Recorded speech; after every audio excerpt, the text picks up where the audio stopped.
The Nazi government, according to Heinrich Himmler, depended on the belief in the value and holiness of the soil. Gregor Strasser, the first Reich propaganda chief, condemned the desire for material wealth. "The spirit to be overcome is the spirit of materialism," he wrote in one of the party's founding documents.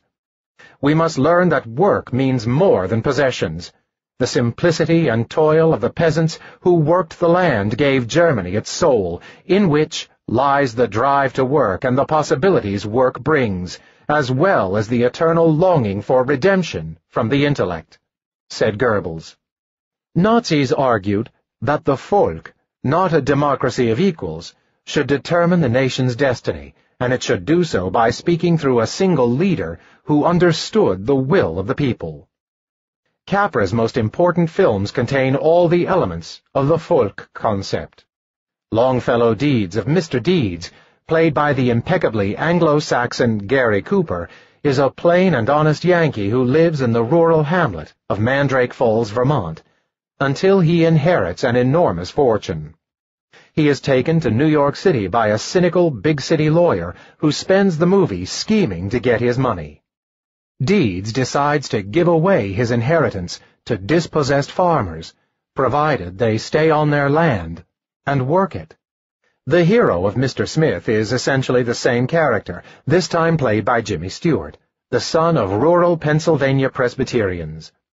When a U.S. senator suddenly dies, the corrupt political boss of his Farm Belt state picks Jefferson Smith, native everyman, the naive and simple leader of the local boy rangers, to fill the term, mostly because he believes that Smith will do his bidding.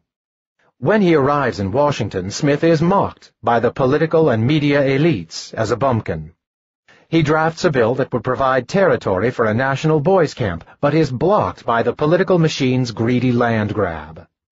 His decent, salt-of-the-earth constituents rally around him, and after a pilgrimage to the Lincoln Memorial, Smith launches a one-man filibuster that ultimately saves the day. In Mr. Smith and Mr. Deeds, as in all of Capra's major productions, the hero single-handedly delivers retribution for the plain folk. More than one critic has noticed a similarity to tales that were being told in Germany.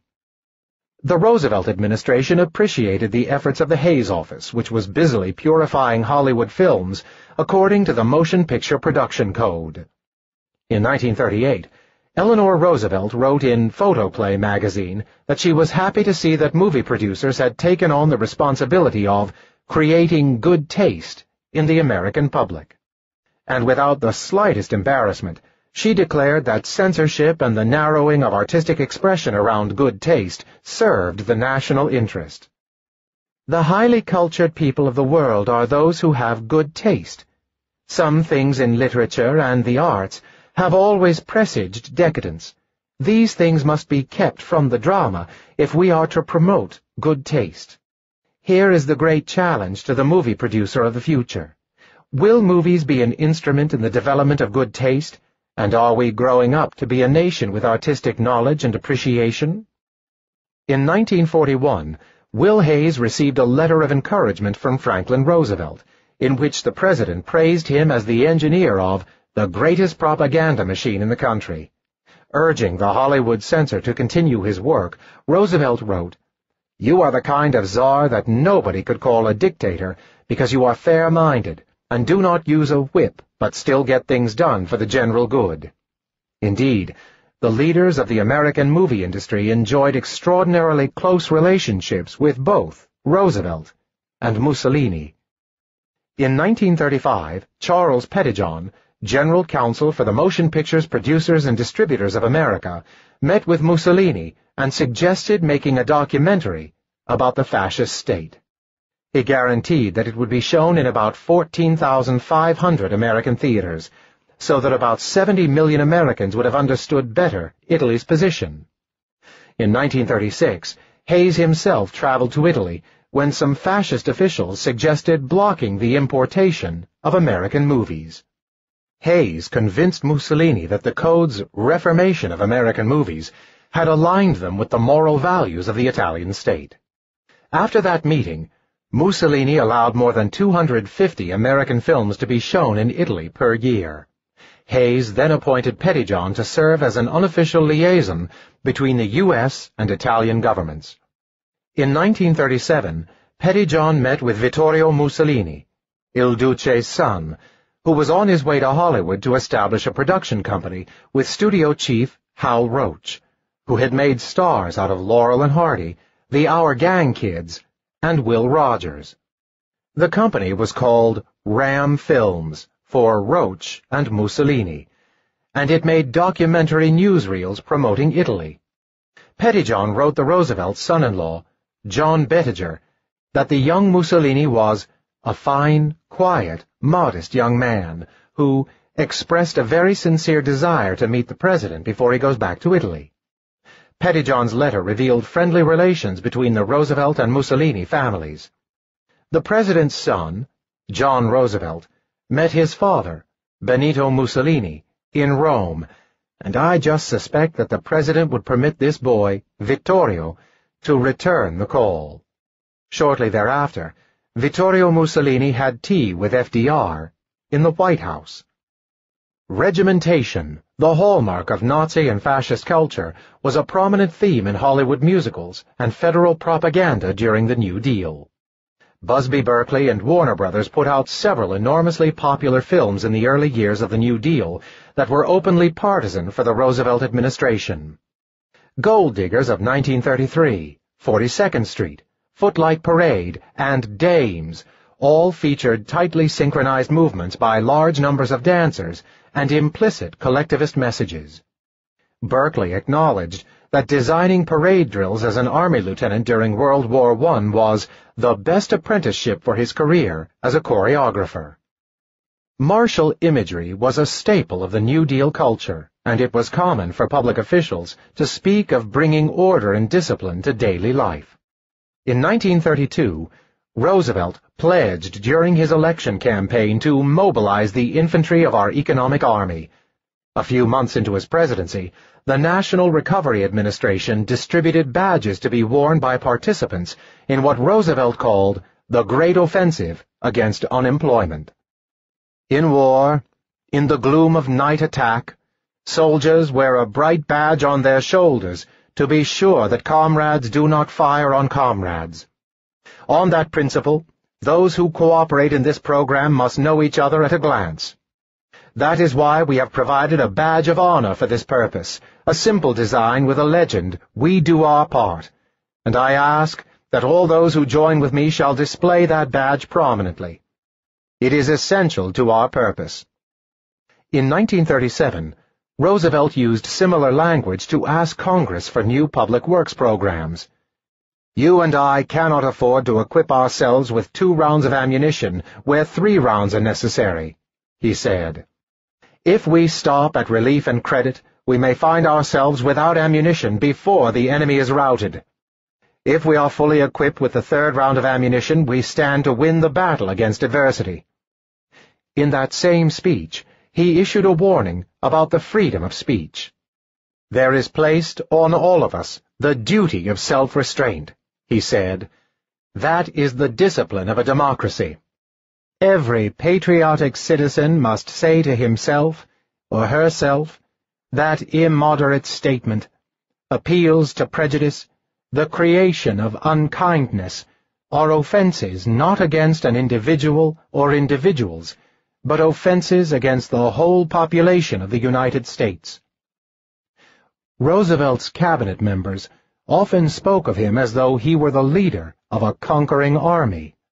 Harold Ickes, the Secretary of the Interior, said in 1934 that FDR grasped this acute situation with a firm hand and proceeded to restore order.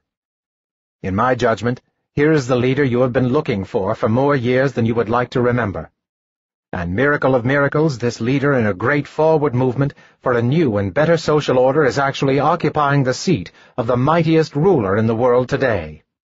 Strong in the faith of the people, entrenched in their confident affections, he will not fail us unless we fail him. He is the master of a stout ship, sailing in the right direction. Granted any sort of favoring breeze, he will bring us safely into the harbor of a fairer land. Other New Dealers called for regimentation in daily life. Russell M. Wilder, the chairman of the Committee on Food and Nutrition of the National Research Council, called for the mustering of a nutrition army. Fortunately, he said, an army of women trained in schools of home economics is already in the field.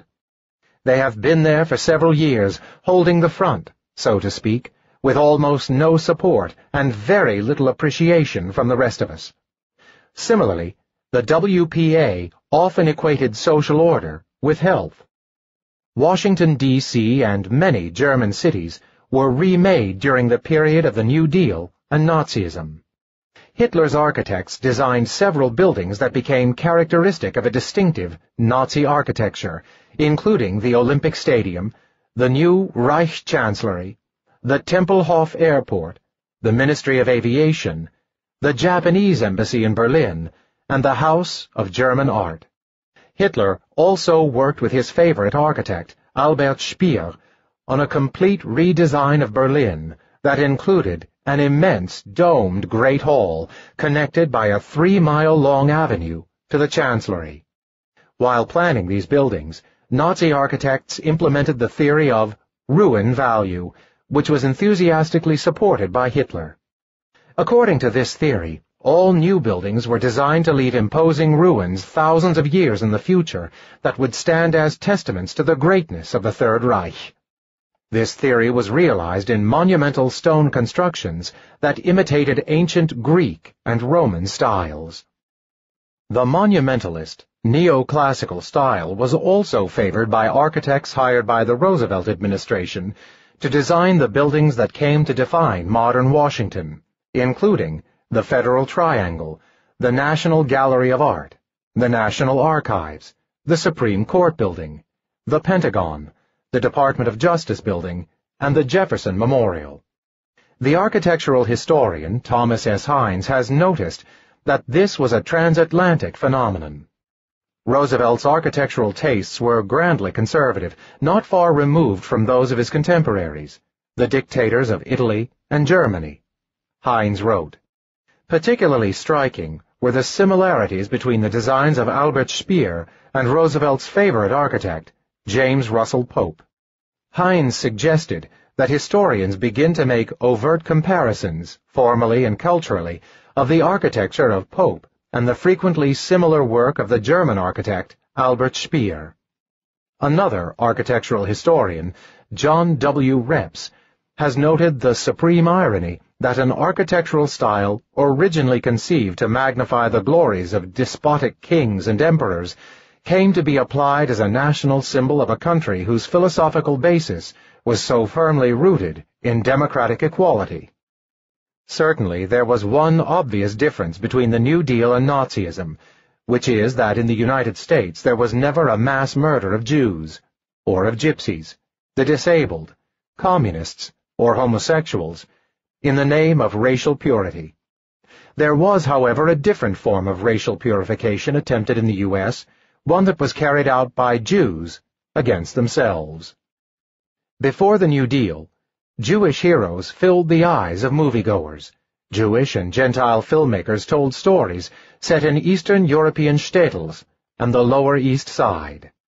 American audiences saw rabbis, cantors, street peddlers, and Yiddish-speaking heroes.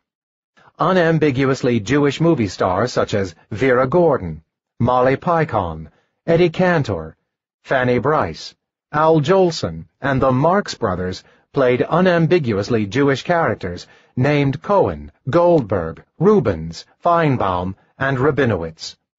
Even the famous WASP and racist director D.W. Griffith made a sentimental film about a young seamstress in the Lower East Side who struggles with the death of her mother. Remarkably, the heyday of Jews in films took place during the 1920s, which was also the heyday of American anti-Semitism, when more than 4 million people joined the Ku Klux Klan, books and newspapers warning of the international Jew sold by the millions, and immigration was cut off from Eastern Europe. One group of Jewish filmmakers in Philadelphia responded by deliberately producing even more films on the everyday life of the Jew.